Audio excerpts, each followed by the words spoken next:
तो बच्चों आज हम पढ़ना चाह रहे हैं प्लस टू का topic parallel combination of capacitor का पैरेलल कॉम्बिनेशन। हमारे पास तीन कैपेसिटर है C1, C2, C3। इन तीन कैपेसिटर की कैपेसिटेंसी है C1, C2, C3। तो हम पैरेलल के अंदर कितनी कैपेसिटेंसी है वो देखेंगे। पिछली बार हमने लास्ट क्लास के अंदर हमने कैपेसिटर का सीरीज कॉम्बिनेशन पढ़ा था। सीरीज में कैपेसिटेंसी कितनी होती है वो हमने देखी थी। तो आज हम पैरेलल कॉम्बिनेशन में तीन कैपेसिटर जोड़ रहे हैं C1, C2, C3। तो हम देखेंगे नेट कैपेसिटेंसी क्या होती है। जब भी कैपेसिटर का काम हमने V वोल्ट की बैटरी या फिर ऐसी बैटरी जिसका इलेक्ट्रिक पोटेंशियल V है उसके साथ हमने तीन कैपेसिटर को जोड़ा है। यहाँ से जैसे जोड़ते हैं तो कैपेसिटर की जो प्लेटें हैं वो चार्ज होने लग जाएगी, बैटरी चार्ज करने लग जाएगी, बैटरी से चार्ज निकलेगा Q और तीन ब्रांच मिलेगी Q1, Q2, Q3। इन तीनों ब्रांच के ऊपर चार्ज होगा वो अलग अलग होगा, लेकिन सबके ऊपर इलेक्ट्रिक पोटेंशियल सेम रहेगा। इलेक्ट्रिक पोटेंशियल पैरेलल में सेम रहता है। तो अगर हम बात करें all capacitor having similar electric potential, सब पर इलेक्ट्रिक पोटेंशियल सेम रहेगा, बट हैविंग डिफरेंट चार्ज, सब पर चार्ज अलग अलग, डिफरेंट चार्ज, सब कैपेसिटर के ऊपर चार्ज अलग अलग होता है। तो हम कह सकते हैं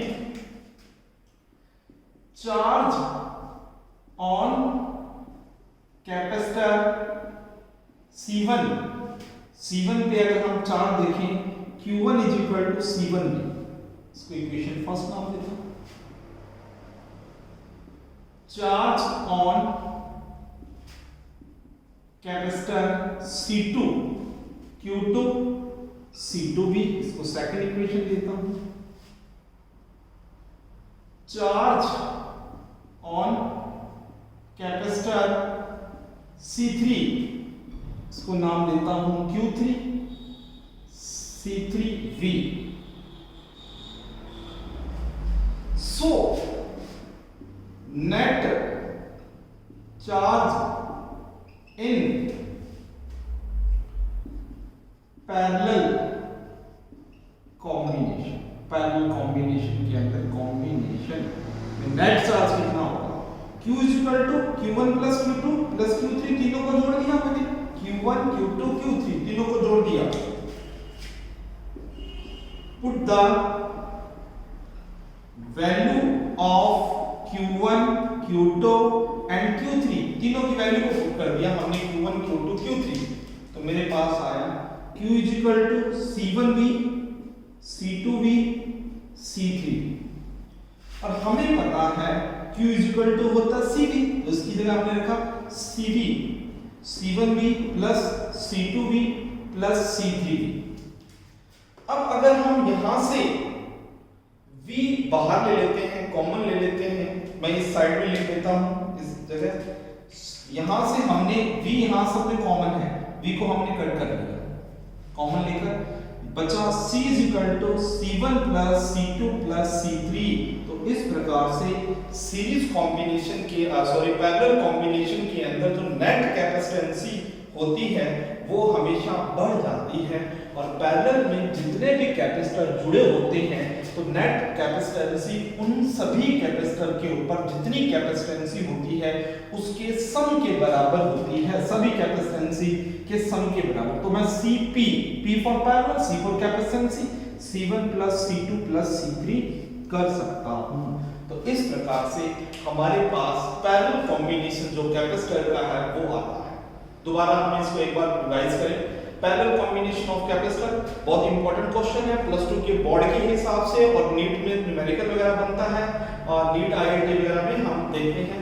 तीन कैपेसिटर लिए जिसकी कैपेसिटेंसी C1 C2 C3 है।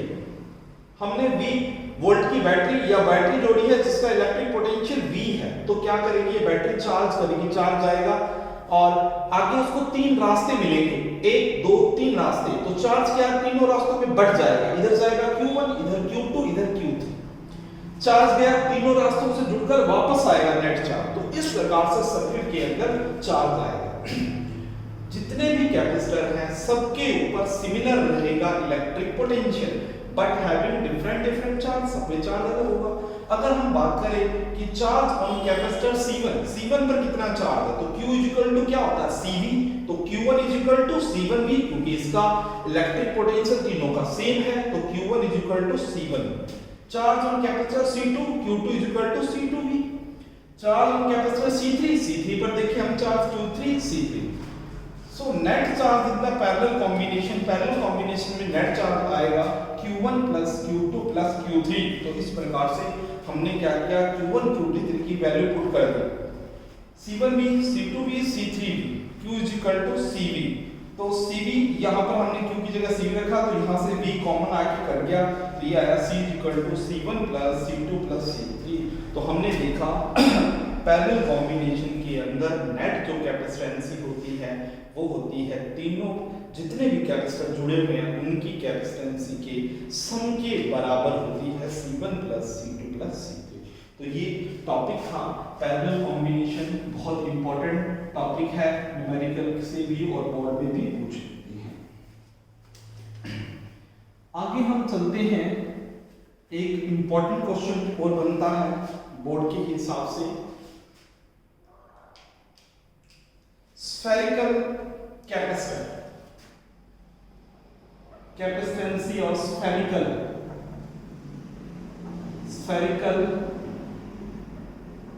कैपेसिटर, स्फेरिकल कैपेसिटर एक गोलाकार कैपेसिटर, स्फेरिकल कैपेसिटर।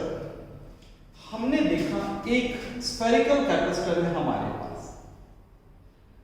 पास एक स्फेरिकल कैपेसिटर है जिसकी जो अंदर वाली सरफेस है उसको हमने दे दिया Q पॉजिटिव चार्ज दे दिया, अंदर वाली सरफेस को हमने चार्ज दिया Q पॉजिटिव।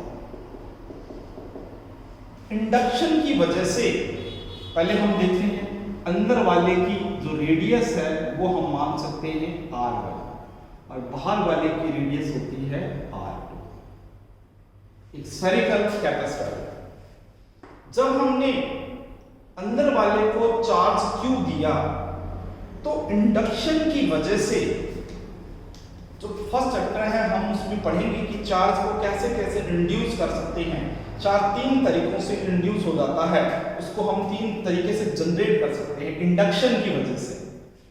इसके ऊपर चार्ज हमने पॉजिटिव चार्ज है, जो अंदर वाला स्फीयर है इसके ऊपर पॉजिटिव चार्ज है। इंडक्शन की वजह से इसके ऊपर चार्ज आएगा Q, नेगेटिव चार्ज, इंडक्शन हो गया। हमेशा इंडक्शन होता है अपोजिट चार्ज के लिए, अपोजिट चार्ज इंड्यूस होता है। तो जब हमने इस अंदर वाले को पॉजिटिव चार्ज दिया, इंडक्शन की वजह से बाहर वाले सरफेस की अंदर वाली साइड के ऊपर इंडक्शन की वजह से नेगेटिव चार्ज इंड्यूस हो जाता है। और चार्ज हमेशा क्या होता है, बाहर की सरफेस में फैलना चाहता है, इसलिए हम क्या करते हैं, चार्ज बाहर ना जाए, इसलिए इसको हम क्या कर सकते हैं, अर्थिंग कर देते हैं।